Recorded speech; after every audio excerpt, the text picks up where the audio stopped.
Southeast Caucus in the House of Representatives has demanded the resignation of the Registrar of the Joint Admissions and Matriculation Board, JAMB, Professor Ishaq Oloyede, over the technical glitches that merged the 2025 Unified Tertiary Matriculation Examination. The caucus, led by the lawmaker representing Oloyede'S Federal Constituency, Ebonyi State, Igariwe Enwo, faulted JAMB for the technical glitches that affected nearly 380,000 candidates, many of whom are now required to resit the JAMB. The lawmakers, in a statement yesterday in Abuja, wondered why all 5 southeastern states were significantly impacted by the system failure. According to them, the board's response has been grossly inadequate, with poor communication, scheduling conflicts with ongoing West African examination, cancel examinations, and the short notice given for the receipts. And War argued that the situation has caused unnecessary trauma for students and families. The caucus called for the immediate cancellation of the 2025 UTME and the fixing of a new date, preferably after WAEC and NECO exams, to ensure no student is disadvantaged. They also demanded the suspension of key officials responsible for JAMB's digital operations and logistics. I know this is a developing story, the resignation of Oloyede, the JAMB registrar. We've had conversation when you made mention of his resignation. You also said JAMB should be scrapped and all of that. And the Southeast reps have also made their statement over this. Please, what do you make of this? And, on the logistics, when we had the last conversation that Oloyede said that the next day, he made the statement on the 12th, and then he said on this 14th or so that they're supposed to resit for the exam, and some complained about the logistics, the time frame, because some of the exams were fixed to 6 a.m. and all of that situation, and that was one of the things that was also put into one of the reasons why Nigerians in National Association of Nigerian Students have also come to make statements on this, that it is not accurate. This decision is actually not accurate, aside the fact that Oloyede has said or made statements on these glitches, that the time frame is too short for them, because some of the candidates are writing WAEC and NECO. So I really don't know how that corresponds, but I just want to get your thoughts on this, please. This thing should not be occurring. Last I came, I made my point clear. We're discussing this because of the resignation. Let me tell you, you should go. Mark today, the man will soon leave. It's a shame.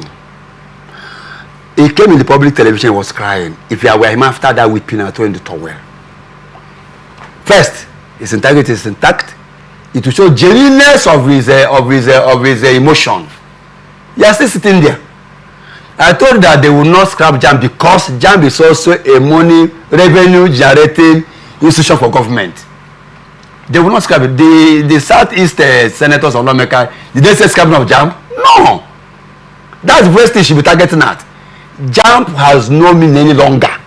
I've told you why it doesn't mean any longer. After the 10 JAMB, it's not sure of admission. You need to go another round of examination in the university. So does it make any sense? You're just there to collect money from the people, put the government funding. Then the students are thrown into the open, go to the university and compete. So what is JAMB doing? They will also pay money. Are you aware? As students go for their post, they call it post-UME. Post-UME. That's also university entrance. In the time past when JAMB was not there, people apply to universities, you sit for university entrance, and you're admitted if you pass. Chief Wale, I also asked you this question at the time that when you made mention of his resignation.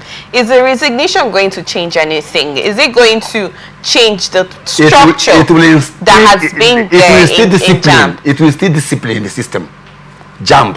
You know that you are appointed, look at why the other man has to go. You will sit up.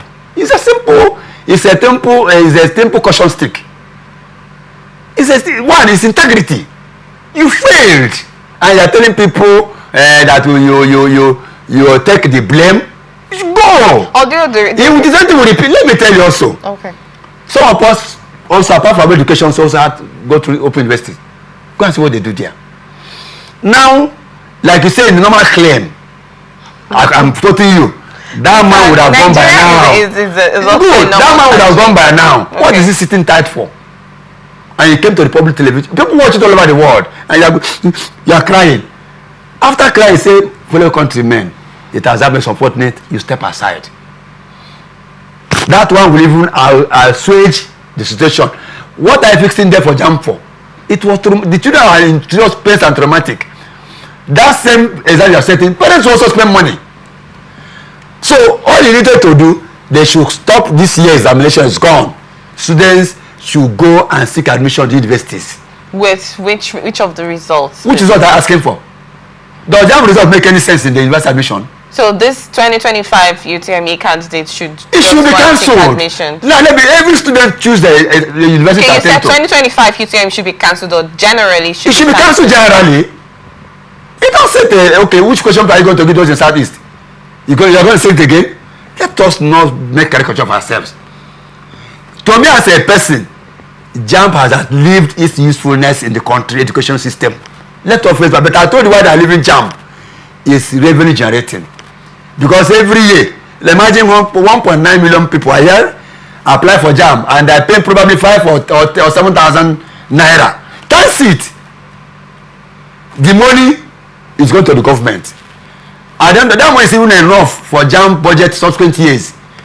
7,000 times 1.9 million. It's huge. Now, at the end of the day, JAMB cannot place in the university. Unlike before, when you make your normal score, they place in the university, you are admitted. But after the JAMB exams, I call it so-called JAMB exams, university also have their own right. You come back to the university, apply again. They now give it a name, post UM, isn't that what they call it? You also pay money. When you apply, maybe that can be important. Let's assume. But I wanted to ask: is a test an exam the true test of someone's knowledge? I should be asking you. That's why. So why is JAMB? That is the thing. You should have said, okay, it's not a true test of knowledge. Students should apply to university of their choice. University should set exams for them, because you know why? The courage is not enough. Okay, each institution should set their own exams. It is all right. That's what it was. If I choose in the University or ABU and I apply, there is a form so that I can do online. You fill the form. They say give you all the particulars. The day of exam, you can't sit to exams. The university will admit you based on their capability. Okay. Are you getting me? Assuming the NUC has given you a capacity of say 1,000 students. Are you hearing me? 1,000 students. And of course, you know Nigeria now. There will be more than 50,000 sitting for that exam in a particular place. And then you take the best 1,000. Oh, that's go. Are you getting me? Now the JAMB case is this. After paying that normal money, they will collect money from you. They just do it in a form of exam to justify the money paid. At the end of the day, they say that it's a cutoff. Universities also have a cutoff. They say that the cutoff point. A university should consider those that has 200 or 180 is a lie. When you go with your 200, go to a school, you say you want to rematch. They say no, university is telling you the cutoff must be 250. Are you getting me? It didn't make it. Okay. And apart from that, there was no say their own exam. The Southeast representatives actually said that it's not just a normal glitch, that it's actually a human error, and the logistics personnel were also called out in this situation. Since you're also supporting the idea of Oloyede'S resignation, does that mean the whole board, every other individual, they should set a panel? That can be, it's easy to. That's even where the anti-graft system. There are a lot of experts if you set up a panel, you get issue. Because you in the ICT department, what happened? You in the international, in the education, in the enlightenment time, what happened? You in the outstation, the JAMB center, what happened? Because there's a technical crew. I told you sometimes they don't pay this technical crew, those of the ICT. There are people who manage who are administrators of this ICT. Here is a CBT center, and they have lesser. A CBT center that's having about 1,000 students. Are you hearing me? And you're putting maybe two managers. They call admin now. To manage people. Come, have a problem here. You know it's sticking. The system is reading. And there's not enough experts, technical people to manage those complaints. What do you expect? Before you know it, the thing has clicked up and give you a score.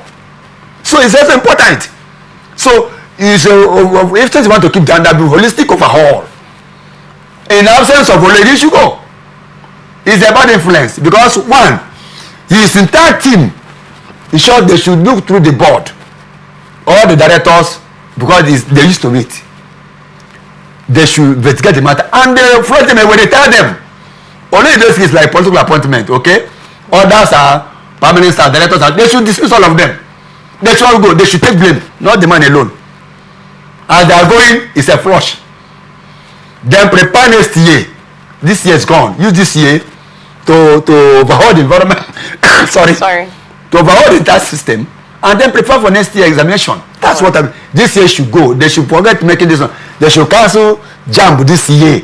Students should go to the administrative places and seek for admission. All right. Well, we've got your thoughts on that, Chief Adewale. Well, when there are still developing stories, the UTM stories will still keep you informed, viewers.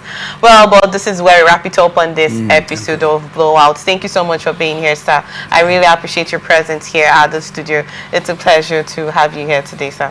Thank you. Thank you, but you should stop talking about it. We are criminals. Don't be protecting them. Who? Yes, you are talking about Mefile. So when you are anchoring a program, you shouldn't be biased. No, I'm not. I do not have. I'm not supposed to have. No, I'm not supposed to have a say over any of them. Why is she? No. I'm not supposed to have a say. Central Bank is the wealth of the nation. I'm just saying there should be a complete, a holistic approach. There's different. I told you that. I don't know if we talked about the Yahaya Bello situation. Why can't it be? Yahaya Bello is a state. Here is the weight of Nigeria. Central Bank. All states' money is in that money. Everything is around there. And the man is living there, living big, chopping people's money. That man, they should put gun in his head. Chief Wale, no. We can't take that. See, you won't talk that. There are different things between power and room. Thank you. We're still open for sponsorship.